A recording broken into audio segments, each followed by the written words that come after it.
Asterisk, they didn't raise their voices. They didn't threaten me. They smiled, slid a paper across the table, and said, "This is standard procedure." The conference room felt calm and professional. Clean suits, organized folders, confident posture, the kind of comfort you trust when you've spent decades doing things the right way. And that's exactly why it was dangerous, because real disasters don't start with alarms. They start with comfort. Asterisk, I didn't argue or react emotionally.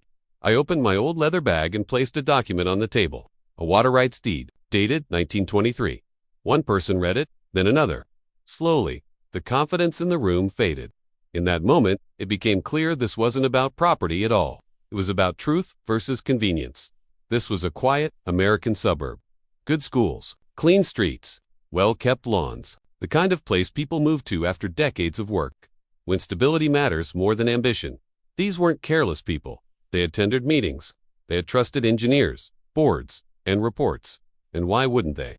At this stage in life, you don't want drama, you want systems that work. You've paid mortgages, raised families, followed rules. What no one told them was that warnings already existed. Not dramatic warnings, polite ones, buried in emails. Written in technical language. Phrases like low probability, budget, constraints, and we'll address it later. Later is a dangerous word, because later assumes time is on your side. Nature never makes that promise. Asterisk, there's something people don't talk about enough. How experience can quietly turn into blind trust. When you're young, you question everything. When you're older, you expect honesty. You assume someone responsible would speak up. If danger were real, that assumption is where cracks begin.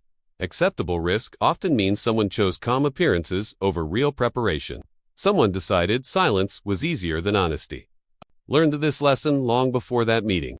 As a child, my grandfather would take me outside before sunrise and stand silently, watching water move where it always had. He taught me patience. He used to say, water never rushes. People do. He never talked about ownership. He talked about responsibility. Land remembers, water remembers. An erasing memory doesn't erase risk, it only delays it. Asterisk, the rain didn't arrive angry, it arrived focused. There were no sirens, no drama, just steady pressure. Drainage systems failed quietly. Garages filled silently.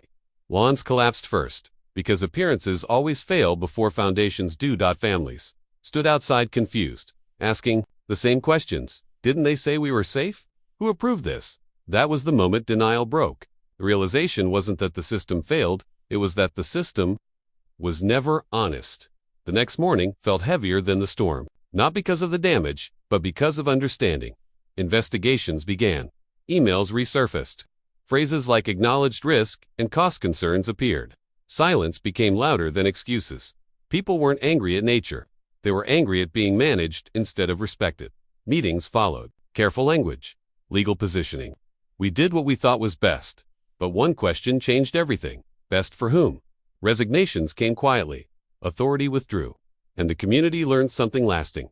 Systems fail when they protect themselves instead of people. I could have pushed for punishment, lawsuits, media attention, but revenge doesn't build safety structure. So the conversation changed, away from blame, toward transparency, records, decision trails, because adults don't need reassurance. They need proof. The system was rebuilt without slogans, with open records, shared responsibility. Preparation replaced denial.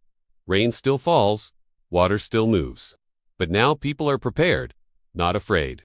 Preparation is quieter than fear.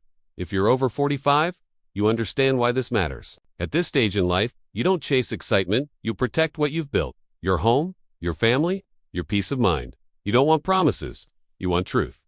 This story was never about water. It was about what happens when comfort replaces honesty, and why silence is never neutral. That's why this channel exists, for people who value experience over hype, clarity over noise, and truth over reassurance. If this story felt familiar, if it reminded you of a meeting, a promise, or a sentence you were told not to worry about, then you already understand the value of stories like this. Subscribe, not for drama, not for noise, but for stories that respect your intelligence and your life experience. Because the real danger is rarely what we see coming. It's what we're told not to see until seeing it becomes unavoidable. It was never about the water. It was about what people chose not to see until it was too late. Asterisk, asterisk.